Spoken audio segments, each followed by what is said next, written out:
सलम ते गल यह है ना जी कि अल्लाह ताला ने तमना जी जिम्मेदारियां दी हैं जिस जिस भी तम जिस जिस जगह भी प्रोग्राम मेरा सुन रहे हो तो जिम्मेदारी ने जी है ना नीयत ठीक रखनी है जी। जिम्मेदारी हालत जी है ना नीयत ये कि रखनी है कि इंसानियत की भलाई हो रही है। तुम जो भी काम कर रहे हो ना जहरो जो पूरी इंसानियत जी है ना ये पूरी दुनिया जो समझ लो गड्डी है तो हम सारा उस गड्डी का पुरजा किसी ने के काम मिले है किसी ने के काम मिले है और पूरी उसलूबी नाल ते दिल का जोड़ा है ना दिल का कना है बड़ी गौर नाल जो आप काम जो है ना आप काम सर अंजाम देना है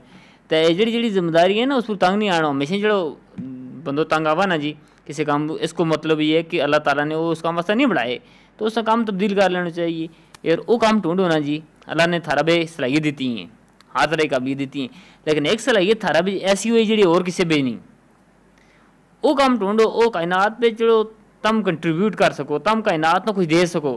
तम थारा ज़ात तू थारी गला तू किसी ना कोई फ़ायदा हुआ है। अगर तुम माशरा पे कोई फ़ायदेमंद इंसान नहीं होना जी फिर उसको मतलब ये हुआ है कि तुम एक दफ़ा फिर सोचने की ज़रूरत है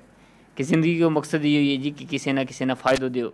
और भी कोई नहीं है कि नबी अकरम सल्लल्लाहु अलैहि वसल्लम ने यो क्यों जी हस्ता माथा किसी भाई ना मिलोगा ना यो भी सदको है। तो ये सारी कायनात ये सारा इंसान जो है ना आपस में बहन पाई आपस में जो है ना एक ही आदमी औलाद है हम एक दूसरे प्यार मोहब्बत करांगा एक दूसरे हस्ता माथा मिलेंगे एक दूसरे खेड़ता खेड़ता मिलेंगे एक दूसरे कम आवांगा